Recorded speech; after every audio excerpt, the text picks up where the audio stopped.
Good afternoon. This is a special meeting of the Sunshine Ordinance Task Force called for Tuesday, May 4, 2010 at 5 p.m. and called to order at 5:30 p.m. Roll call, please.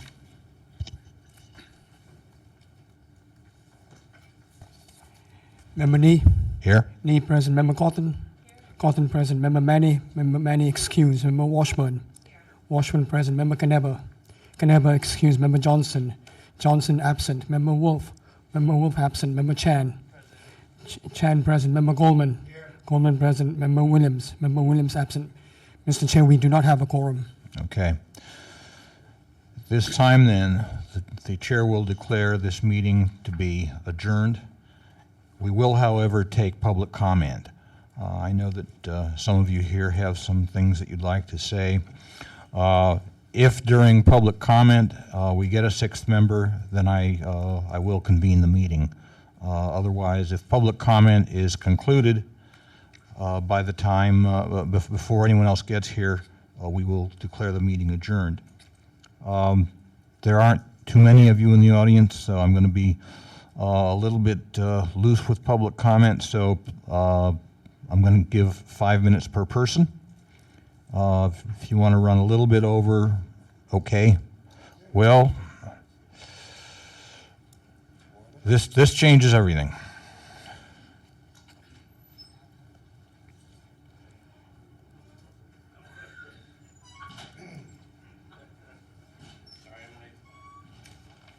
All right.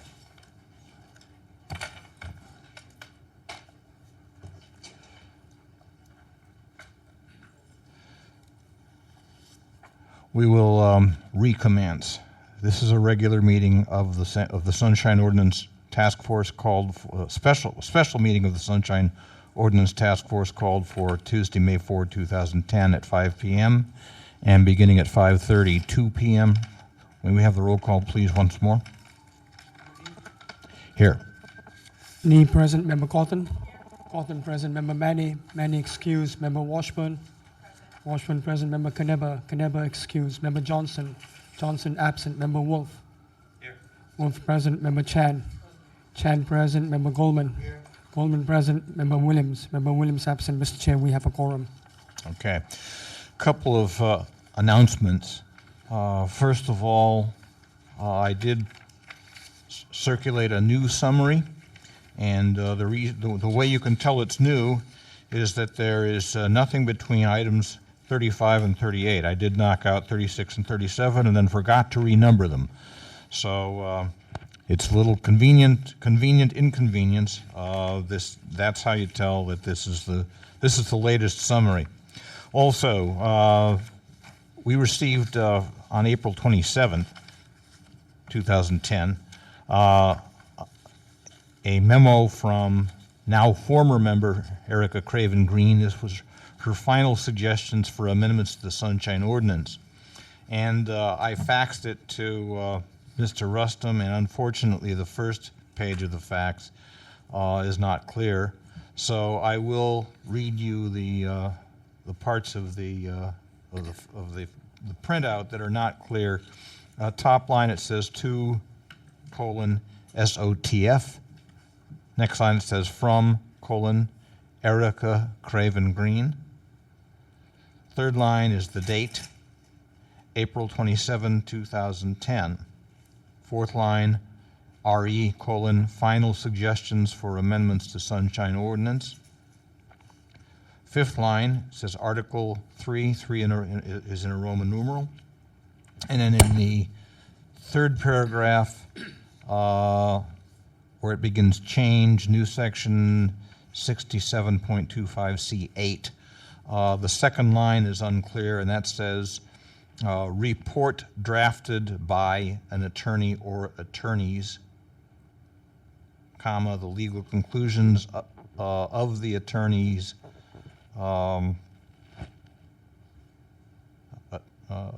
S in parens may be withheld. So that's that I think clarifies it, and everything else looks fairly legible. If it's not, then let me know, and I will be glad to read it into the record. Mr. Chair. Member Wolf.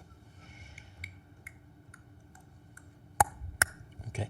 I'm wondering, I have not seen that memo. When did that arrive? This arrived, I got it April 27th, which is a week ago today. Do you have an extra copy for Member Wolf? Is this it? Yes, that's The it. one that, okay. All right. Okay. And are you suggesting that these items be included? Or are we going to take these up? Well, As this is a memo from former member Craven Green. Right. And we can, I'm suggesting we might want to look at them and consider them. Okay. I'm not going to be dictatorial on the matter. I think they are worth considering. Okay, thank you.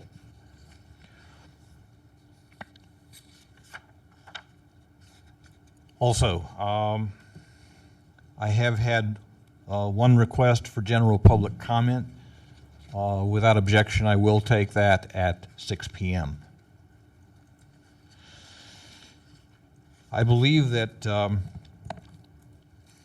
at our last meeting, last week at the regular meeting, we got as far as we got through section 67.22. This would be new section 67.22, which would take us to new section 67.23. If my recollection is not correct, please let me know.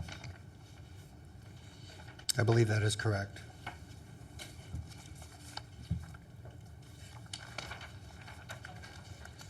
Okay, I have some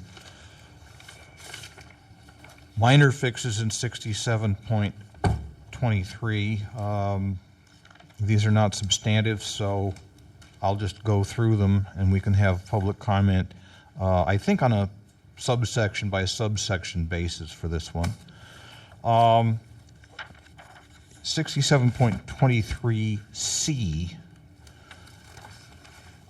on the fourth line would be line, as I have it on the page I have, line 6, would be the fourth line of that section. Sections, the S should be capitalized. After the 67.21, there should be a space. So it should 67.21 space and. In 67.23D for David, on the third line of that section, I would like to strike the word any and put in the word other. Well, in the first sentence on that line, any journalist or other member of the public. A journalist is a member of the public just as anybody else is. So I would say any journalist or other member of the public. And then down in section E, this would be line, I believe, line 23 of the page. Recognize the line beginning recognizing the First Amendment rights. I would, in 67.23E, E for Edward, the 10th line of that section, which I think would be line 23 on the page, it says recognizing the First Amendment rights enjoyed by public employees, and I think it should just say First Amendment rights of public employees. Those are my suggested changes.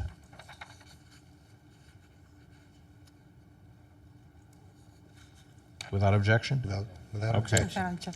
What I'd like to do now is go back to 67.23A. Is there any, there are some changes recommended here. I assume you've all had a chance to look at them.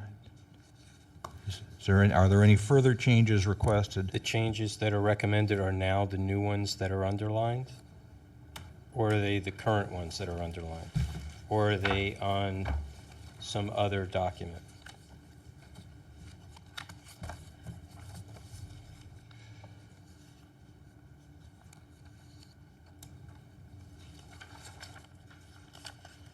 I don't see any Okay. reference in In- any other document. So We're looking at We're looking at page 65 of today's packet. Okay, great.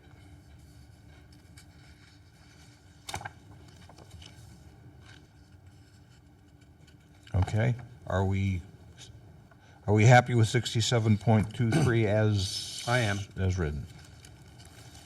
Okay. Is there any public comment on section 67, the new 67.23A, as it appears on page 65 of today's packet?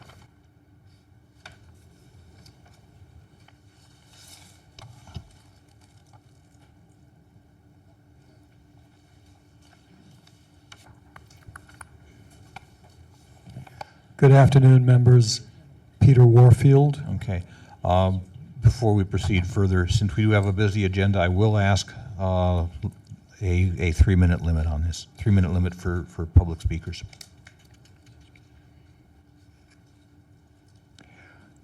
The release of oral public information, I think, as a whole, are we doing A or the whole thing? A. The custodian of records is a very, very problematic issue that has not been, in a coordinated way, taken up by this body, although certainly I and others have commented on it both personally, in person, orally, and in writing. I believe this is part of the disaster for the public that you are perpetrating if you let this stand. It should be crystal clear that every person who has access to a public record, as in the existing ordinance, is obligated to allow inspection and to provide copies. This whole set of changes now blurs and confuses what used to be known as a custodian of public records and follows a corporate concept of a single source for information. Now, you may not say it explicitly. You may insist that earlier on you've left a phrase that, you've left wording that says everybody is still required to provide information in section 6720, but to take away those people's label as a custodian of public record, namely everyone having custody of a public record, 67.20A, and to now shift that over to a single person is, I think, very problematic. To have a custodian of records as a single person there and in any other place is to follow that kind of corporate concept of a single source of information. And it's wrong, and it's exactly what the library has tried to do to fool members of the public by labeling their library commission secretary the custodian of records. And by giving that formal title to that person who knows nothing, and certainly is not every member of the library staff, I believe they intend to fool people into thinking that's the person they have to go to should they have any information request, and that's what their procedures try to fool people into doing. Unless you make it crystal clear that the real custodian of records is everybody with access, and these other people have a secondary role, for instance, to provide information to those who don't know who they want to talk to not make that crystal clear at every point, systematically throughout, is to do a very grave disservice to the public. And so I object to this custodian of public records, or custodian anywhere that it appears where it doesn't define what used to be defined as a custodian, which is every person with access to a public record, as it is stated in 67.20 new and 67.21A old. Thank you. Further public comment on 67.23A?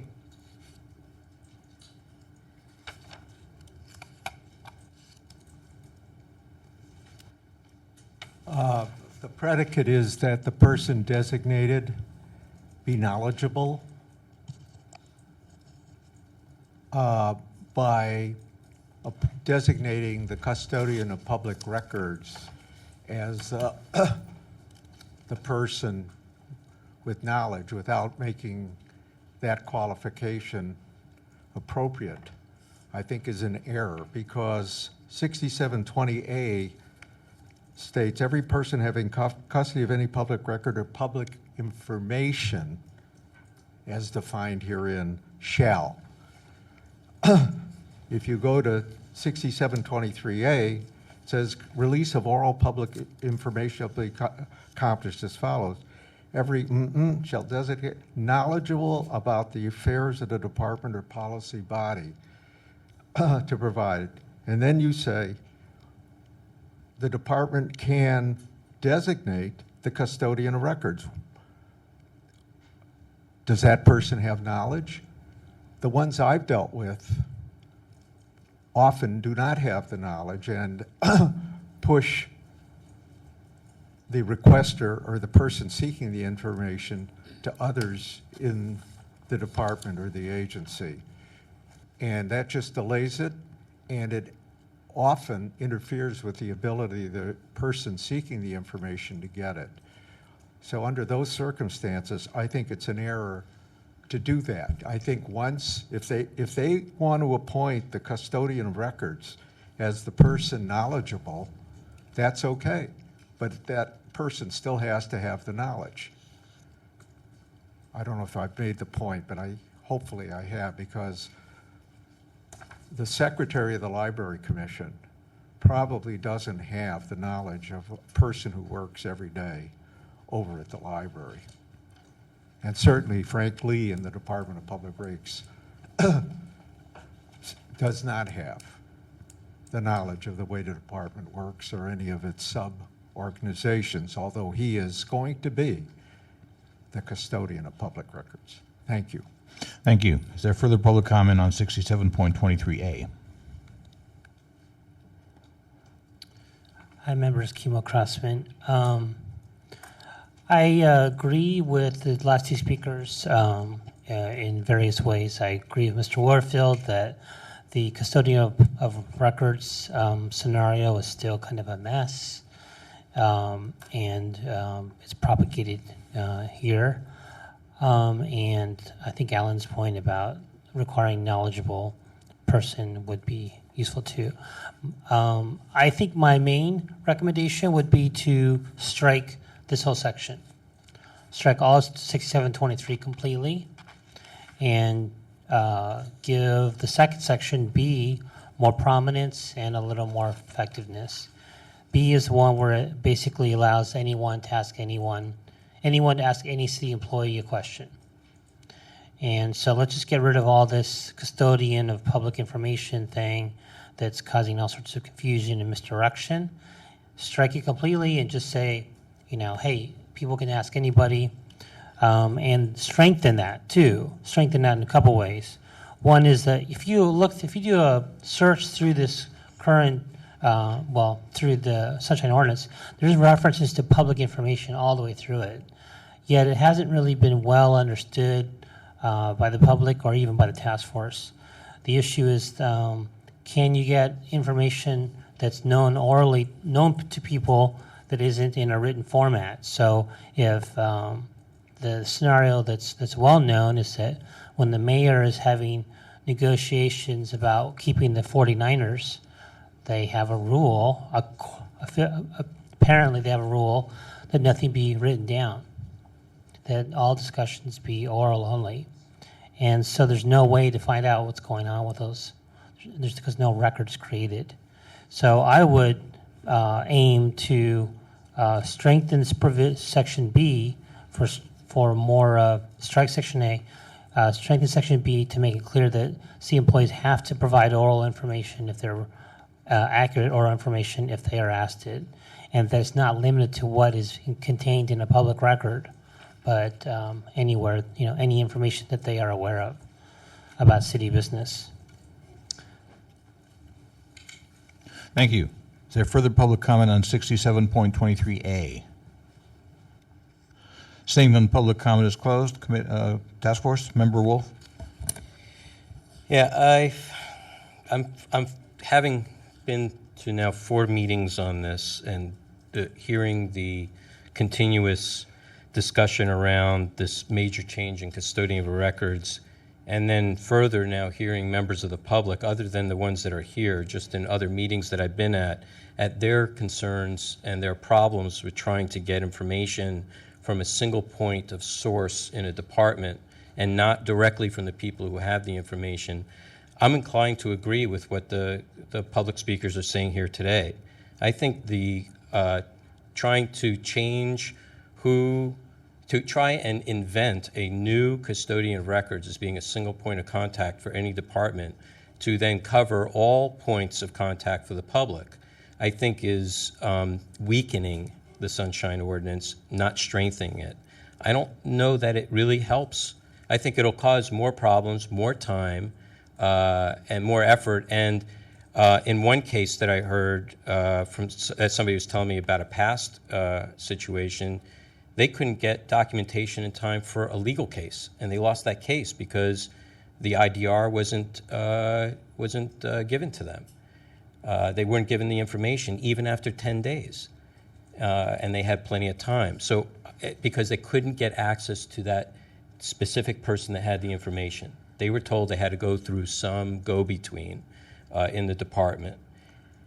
That's kind of defeats the purpose of Sunshine, this Sunshine Ordinance, I believe. I wouldn't want that to have happened to me, where I needed a document for a legal case and I couldn't get it because there's a lot of red tape or a lot of bureaucracy you have to go to in order to get it. So I'm very inclined to revisit the whole concept of the new definition of custodian of records. I'm equally inclined to return it back to the original because I really don't see or have felt there being a lot of staff angst that I've heard from in the years that I was here prior to coming back to the Sunshine Task Force, nor working with many members at City Hall on a multitude of things over the years. I've not heard, Sunshine is always a problem, and it's not just for the people sitting here in the audience. There's a lot of Sunshine requests. So as we heard from the 911 folks the other day, that's something that we don't even hear about. I don't think we've had very many 9/11 cases come before us. So I am inclined to have a discussion about what to do about this, and I'm open, but I'm not necessarily in favor of the way this has been re-described as it is right now. Member Washburn? Well, since I've only been on the task force for 2 years, I don't have the institutional memory about the origin of this, so I'm relying on what I remember from our recent discussions. And the notion of a custodian of records, I think, came from the departments. If I'm not, am I correct? Discussions with the departments about what would help them comply and meet the needs of the public. I believe that Member Nee, is that, am I remembering My own this correct? institutional memory at this point is fairly short. You may be right. But I think a distinction has to be made here. We're talking 67.23 talks about release of oral public information, not written, not printed, not online. And I think if we're going to go back and deal with the whole question and concept of a custodian of public records, it might be better to do that. Go back to 6720A, as has been suggested.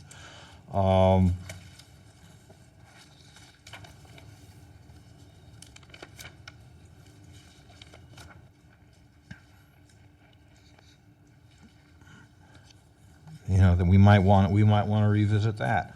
I am not sure that that knocking out 67.23A would really accomplish what the speakers want. Because this, again, this has to do with release of oral public information. I understand, Mr. Chair. The concern here is the reference back to the custodian of records. The custodian of records here stated is defined in a prior section, which then carries through. So that's becoming the concern, and what we're hearing from the speakers here today is now they're going to have to deal with a single point of verbal or oral information beyond written, beyond what's online. Yeah. So we have different sections for different kinds of communication. So now we're here up to the oral portion, and now again it's being reiterated that they will only have one point of contact for that oral information. So it's just carrying the same definition, all the way through the end of the ordinance. So that's my concern. My concern is I'm concerned about this new definition of custodian of records. I'm not so concerned about what the intent or the context is. My concern is who are they going to get the information from, and will that person have the information that the requester is needing?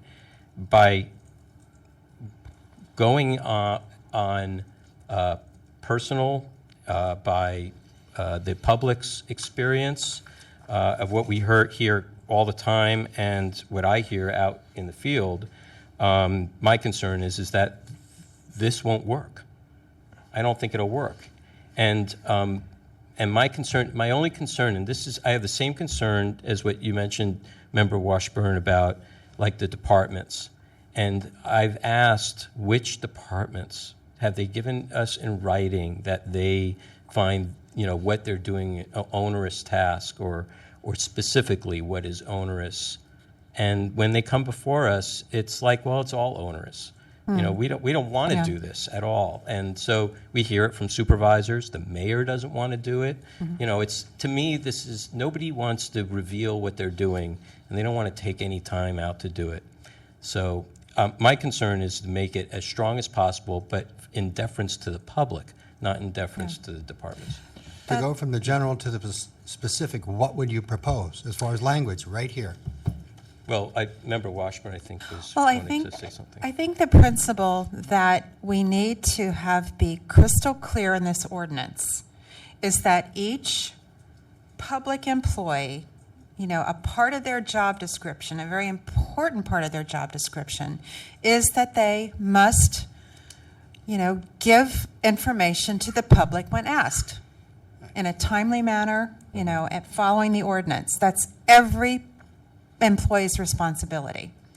So I would suggest for this release of oral public information, that be stated right up front. Each pub, and the operative sentence is down in B, line 22 and 23. Each public employee has a duty to respond to inquiries from the public.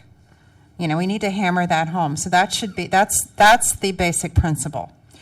And you also, though, once, for any given inquiry, you want to have a knowledgeable person respond. So, a particular employee may not have that information. So then you go to, what's in A is every department or public body shall designate a person or persons knowledgeable about the affairs. And that's not calling that person a custodian of records, but there should be somebody or some people who know what's going on. And a key part of their job is to respond. And that says shall, so departments have to do that, have knowledgeable people in place. And then the custodian of records, the way it's written now, is that the department may, so they don't have to, designate a custodian of records. So, and I was just asking about the origin of this idea of custodian of records, and my memory is that this is not something certainly that came from the public, because they don't like it, or from us. It came from the departments who say they want to do a good job, and this might help them to have this. But I don't know. I think what is key, like I said, is that we have to make it absolutely clear that every public employee has this responsibility, and it's as important, if not more important, than anything else they do. But every public employee is not going to be knowledgeable about certain things. Then the department has to work out and let everybody know. I mean, all the employees need to know who knows what. You know, who's the go-to person for this thing and this thing. I don't know. Those are just my thoughts. One minor fix on this. I believe that on line 15, reference to 67.21A, I think that should be 67.20A, not 21. So that needs to be fixed. Chair.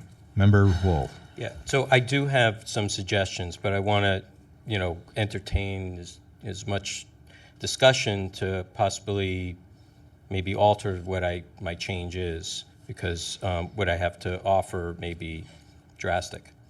My concern about A is that because it's before B, it basically creates a roadblock. Okay, and it basically says you have to first do A before you do B. Every employee knows that they are required. What we're talking about here is public information documents. We're not asking them to analyze them or interpret them or anything like that. This isn't documents. I know, but even in oral, we're not asking them to come up with answers of anything. We're asking them to reveal information that already exists. I'm not going to, I'm not asking a lawyer for an opinion on the fly. It's not like that. But I can ask, did you ever take an opinion on this? And what did that opinion say? Well, it's just regurgitate what it was. That's all that's being asked of them when you come to a release of any kind of information that's public. We're not asking them to perform their job in front of us, kind of thing. So my concern is that as soon as somebody goes to a department, they go to, Park and Rec, and they want to ask about something that's being built in the park, and the person, there's a bunch of trees that are going to get cut down, and so they want to go talk to the arborist, and they send a public information officer instead to talk to you. Public information officer doesn't have any information, but they will get it for you orally. They might get it for you, but it may not be today, and it may not be the next day. It could be 10 days by the time the tree's already cut down. And then you have no ability to go and even hug the tree to save it. So, that's my concern, okay? And I've had that experience right outside my house in Golden Gate Park. And I went to McLaren Park to the lodge, and I went in there and I demanded to talk to the arborist. Oh, no, he's not available. You can leave a message on his voicemail. Oh, no, I'm not. No way. They're cutting the tree down right now. Where do I get information about why this tree's getting cut down? Is it sick? Is it in danger of hurting somebody? That's as a member of the public, that's my right under Sunshine to get that information. It's not the department's right to do it whenever they feel like it. As we're noting here, they must respond in a timely and responsive basis. So my concern here is for the deference of the public, not for the deference of the departments. Yes, somebody needs to call and tell the arborist just to stop what they're doing for 5 minutes so they can answer a question before they continue, okay? Same thing happened outside on my block, 4 trees, same thing. I was on my way to work. I called because I couldn't wait. They were gone by noon, and we requested mature trees. They didn't install mature trees. I mean, there's no process. So my concern is I find A to be a roadblock. I find B to be more decisive as to who exactly is responsible. And I would try, I don't have a way to rework A to make B stick out more and make it more responsible for the individuals, except to go back to 20A and repair 20A. So if you want my changes, what my suggestions are for this, I'd be ready to give it to you now unless you want to have some further discussion. Member Washburn? Well, 20A it's every person having custody of any public record or public information. You know, that's what we want to say, and we say that for 6720. And that's just public information, and written or oral, I think it applies. So if we would have that language again to begin section 6723 with, that would repair this. I mean, B, if we get rid of A and B, we're going to have to do some wordsmithing because it doesn't say really what we want to say either, because it's referring to the designated persons. Did you have some language you wanted to propose? Well, I do. My suggestion would be then to remove the new 20A, reinstate the old 20A to its original. And then you solve that problem, because then the custodian of records is the person and not somebody designated on now a second tier. You're not creating a gatekeeper, essentially. To me, the way new 20A reads, it's a gatekeeper for a department. In my experience, I don't believe that it's going to be held to the virtue that we hope it will be held to. I mean, there are plenty of experiences in the city of how people treat the Sunshine Ordinance. Okay, I'm going to raise a point of order here. We are not on 20. We are not on 67.20. We are on 67.23. I understand. My point about bringing that up is my concern is about the mention of the custodian of records pursuant to 6720A. Why don't you just take that out of this section then?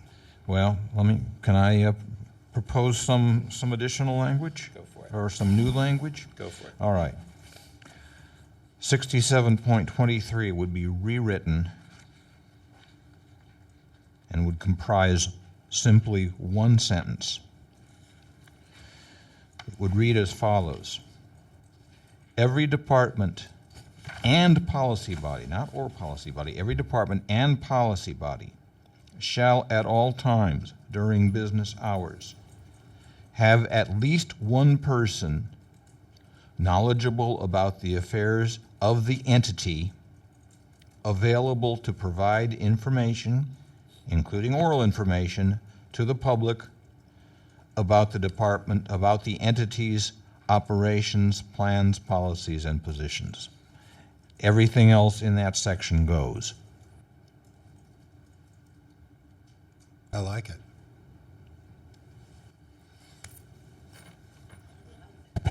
It's around that. Okay, this is not a Custodian of formal, records issue. this is not a formal motion yet, so Member Cawthon. I like it too, and I think that one of the things we really need to consider is that there's going to be opposition to these changes, and that we want to be really careful that we don't have the opponents saying such things as, oh, well, if you pass this ordinance, somebody can march into your department and ask any person for anything, and it will take time away from their work and so on and so forth, and it's perfectly legal. So I think we really need to find a way to have to enable someone to go to a conduit. I think it's important also that anybody having custody, as it says in 67.20, would certainly be the go-to person. But I think that if we get to the point where we're saying anybody in the department should be providing records as well as giving oral information at any time, I think we could get into trouble. And I realize we're talking about 23, which is oral information, so I like Rick's suggestion. Member Wolf? My concern is that the ordinance already reads that way. So why change anything? And then you don't have a problem, because then it doesn't go before the voters. What are your thoughts on what he just proposed? Well, my thought is I'm not in favor of creating a new person to act as a go-between. I don't think it creates a new person. Every department and policy body shall designate a person. No. Shall not designate a person. Shall not designate, okay. No, I what missed I am saying is, every department and policy body shall at all times during business hours have at least one person knowledgeable about the affairs of the entity available to provide information, including oral information to the public about the department, about the entity's operations, plans, policies, and positions. They're not designating anyone. They're just, we're I just see what you're saying, saying. at all times, they have to have at least one person available to serve the public in this, Okay. for that purpose. No custodian, no nothing. Just- Yeah, no, that's acceptable to me. Yeah, I Okay, like it. then I will so move. Is there a Second. second? I will second that. Moved and seconded. Is there public discussion on the motion?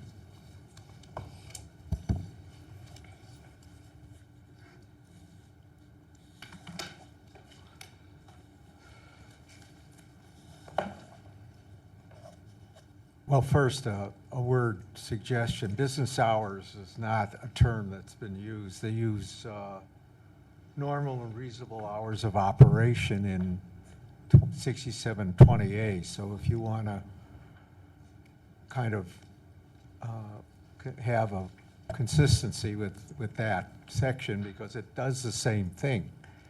It says, every person having custody of any public record or public information shall, during normal and reasonable hours of operation. So you'd want to at least have that consistent throughout, where if that's the same person or somebody who's knowledgeable. The other thing is, the concept of public information is a defined term in 67-2019. Public information means the content of public records, whether provided in documentary form or in oral communication. So you really don't have to say anything more in the wording other than, quote, public information, close quote. I make these comments partly because, as you will hear when I have my public comment, this document is just begging for somebody to make it consistent, and so it reads like an instrument that was professionally put together, edited, and presented in a proper way. Thank you. Further public comment? Kima Crossman, first of all, I like the language that's been suggested in general. I think it's an improvement. I would concur with Mr. Grossman that there's actually not a definition of oral information anywhere in the document, and the consistent term would be public information. That's typically how it says in the rest of the ordinance. It says records or public information.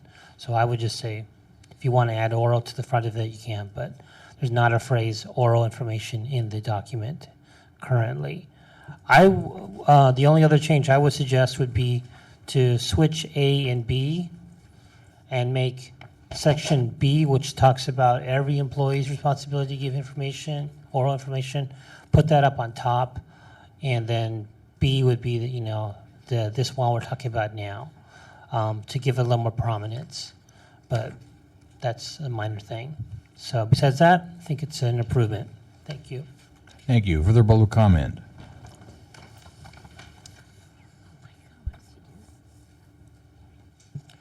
Thank you. I think the chair's phrasing has the virtue of simplicity. I do think you might want to talk about other references to business hours, or if there is a place like a library that's routinely open, for example, in the evening. If I'm at the main library at 7 o'clock or at a branch at 7 or 8 o'clock, they're showing me something that they have in their desk, the monthly circulation statistics. You might want to say something about during their normal business hours or their normal hours of operation. One of the things that hasn't been consistently stated is where and when and how people can make a request of every custodian. And it becomes problematic when, for example, the library is giving a presentation on planned changes at the park branch, as they did, on an evening program, and the head of the library is there, the head of the branches is there, all the management folks are there, but they don't want to accept an immediate disclosure request or an information request for that matter of any kind. That's something that you might take up elsewhere, but I think that that's certainly something, it's another blockade. But anyway, you might want to sharpen the question of business hours. One of the difficulties I think you've got here is a definition at the front of this regarding oral public information, which has not been defined. In section 67.19, it says, public information is the content of public records, whether provided in documentary form or in an oral communication. So if I ask you, can you tell me what happened at the meeting of such and so of your task force? Or did so-and-so win or lose their hearing at a previous task force meeting? If that's written down, you might consider that required information to provide. But there's a great deal of oral information and public information that's not written down. For example, if I ask you, when are your meetings usually happening? Next month. Well, there's no agenda that says when your meeting is happening next month, but I might want to hear that normally the task force full body meets on the fourth Tuesday of the month, and there may be additional information like we are having a series of special meetings to take up amendments, and we have had a number of those and we may yet have, or if at the end of this evening you say it's going to happen next week, there's no document. But it seems to me that the definitions need to be provided for what oral public information is, and I do think that's a weakness here, because there are all kinds of informational things, I think others have talked about those, where there may not actually be a document, or the getting of a document would make it, or a series of documents would make it very difficult to follow. If I ask what's the status of nominations for task force members, there may be a lot of documents, but anybody knowledgeable would know these people are seeking reappointment, these have resigned, and that kind of oral information is also something that there ought to be an obligation to provide. So I think you've done a good job here, generally speaking, and the one other thing I would ask is that it be posted so the public knows who those people are or who the substitutes are at all times, and don't have to wonder who's in charge or who's this person that that the department or the body has. Thanks. Thank you. Further public comment? Ray Hartson. I hadn't intended on commenting, but I think that the change that the chair has recommended is a solid one. Giving the idea that there will be a custodian of record only asked to have public information officers assigned to that position, and I think we all know that they are masters. In fact, that is their job, to keep information that the agency or department does not want the public to have out of the public's reach. And I think it just begs for disappointment for the public. One of the reasons I believe it's very important is if there's one thing this law can use, it's simplification. For those of us who have interacted with this task force and city agencies, yes, we know the little ins and outs and little tricks and things, but this law, I believe, is designed to make sure that the average citizen who has a disagreement or disappointment with a city agency or department has the ability to get information that that department has, so that they can then use their freedom of speech to go before that public body and make a credible case for some position. And I think, to me, a custodian of record is not a person I have to go to get help getting a particular record. It is a person I go to because I have dealt with one or two or three people in that department, have been totally unable to get a satisfactory response, and I need to speak to them specifically about why getting a public record from the department is such a pain. So having that person as the go-to person to deal with the process of getting the record might make some sense. But designating them to be the contact person only begs What do you do when they go on vacation? What do you do when they're on maternity leave? What do you do when they're somewhere else? And believe me, every one of those would be used to delay giving information which the department or agency does not want the public to see. Thank you. Is there further public comment?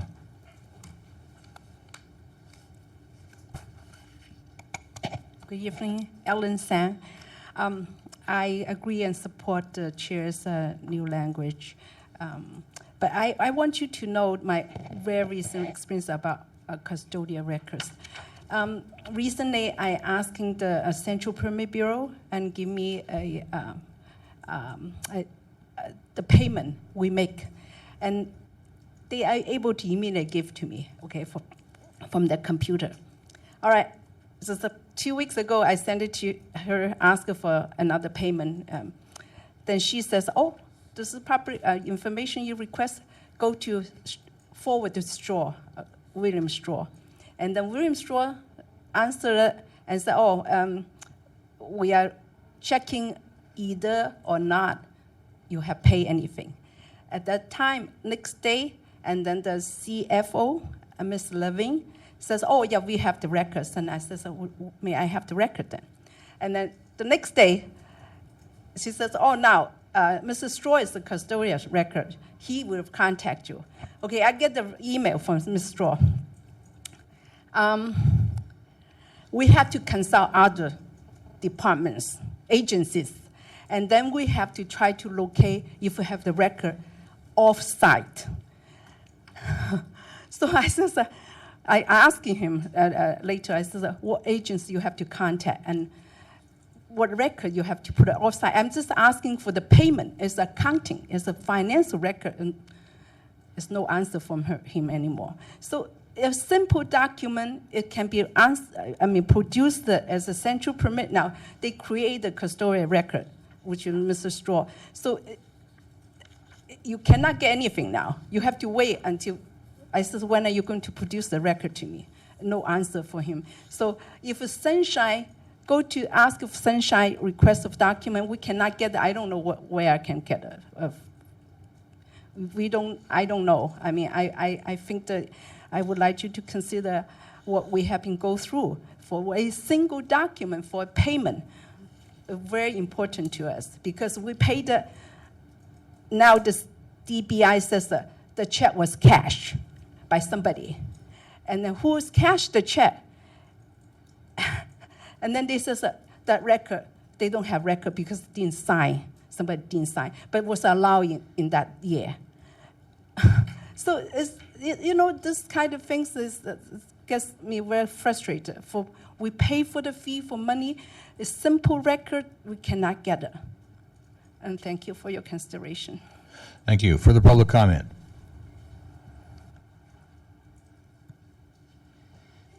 Good evening, anonymous tenants here. I agree with all the previous speakers. However, I would like to add that if all the departments complied with the simple public request, document request, and which should be fairly simple to do with all the modern technology we have today, you probably eliminate, I haven't seen the statistics, but you probably eliminate 50% of all complaints. And you wouldn't even have to change the laws. Anyway, I just wanted to add that. Thank you. Thank you. Further public comment? Seeing none, public comment is closed. In light of what some of the members of the public have said, I want to suggest some further refinements. Scratch during business hours, or scratch business hours, and say, shall at all times during its hours of operation. And then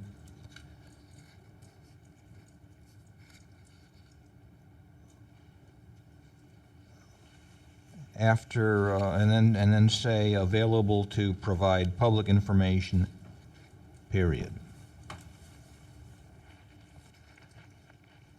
And if the second, will accept those amendments? Yes. Okay. So the new wording would now read, every department and policy body shall at all times during its hours of operation.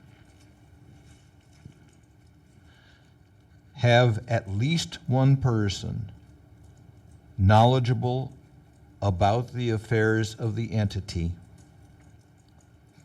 available to provide public information. Period.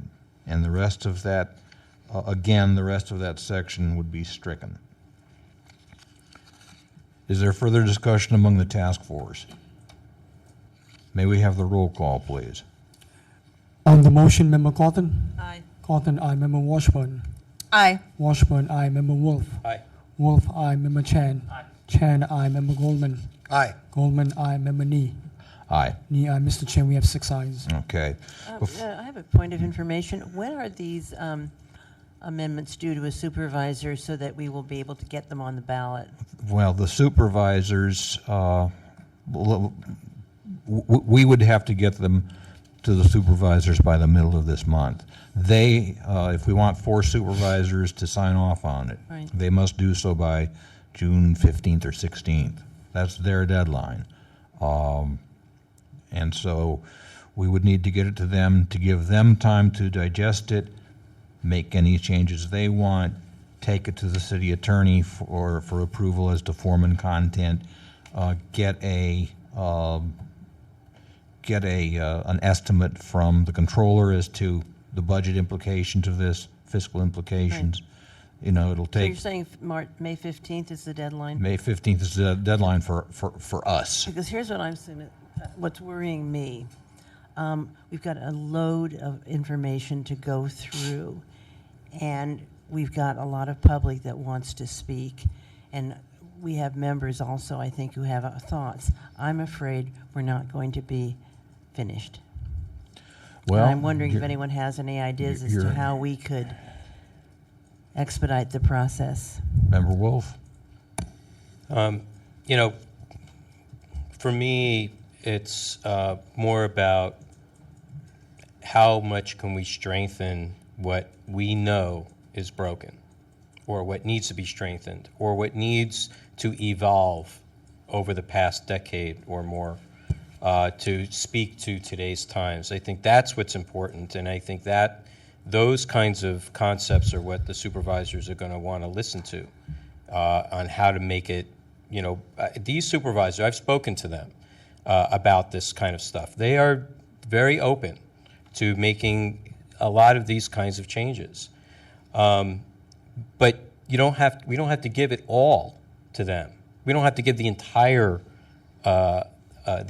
document amended to them. We could do it in piecemeal. It's not necessary to do, you want to make substantive points and substantive areas, but you don't have to do the whole thing. You know, originally when we started this, it was going to be, there's some clarifications and some minor areas that they could do by ordinance just at the board to make it easy. And the hard ones we were going to put on the ballot because we knew those needed to go before the voters. And those are items that most of the supervisors probably would not get their arms around. So I'm in favor of, you know, if you want to, you know, pick some of the really important sections that absolutely need to evolve and need to change and present those forward so that you've got a few really strong ones that they'll agree to that will really fix and make things easier for the public and ourselves. We're members of the public too. Then I would say go for that. If you're feeling like you're backed up against the wall, then to try and do the whole thing and essentially do it in piecemeal. There'll be other elections. There's an election like every like three times a year now.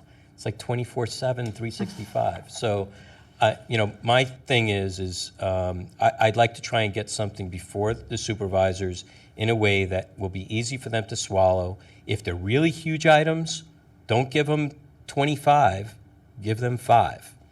And I think that would suffice. And then all the other typos and little clarifications, those will go without a problem. Member Chan?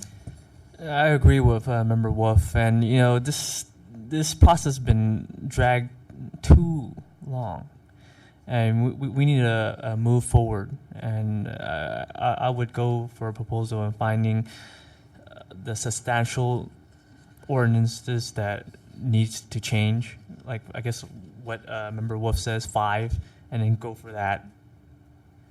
Like he said, every year there's an election. So I agree with Member Wolf. So let's move this on, because right now I guess I have to go. I have to leave because there's a rally downstairs that I'm supposed to be in. So you're leaving now? Okay, that will end our quorum. Okay. Chair Nee, after we lose the quorum, though, we can still speak among ourselves, right?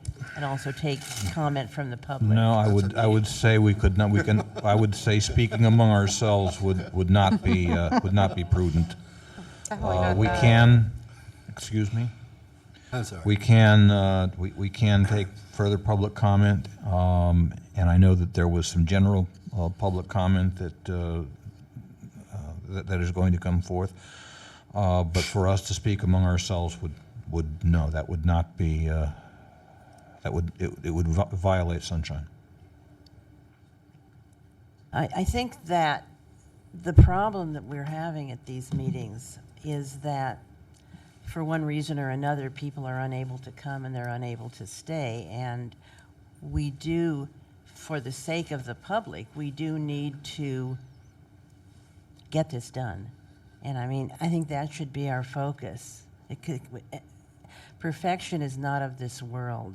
I think it's more important to get a good, serviceable document. And as Bruce said, you know, leave some of the fine points, leave the commas, leave the semicolons, but get the key issues that we want to change and get it done and get it to the supervisors. Thank you. Okay.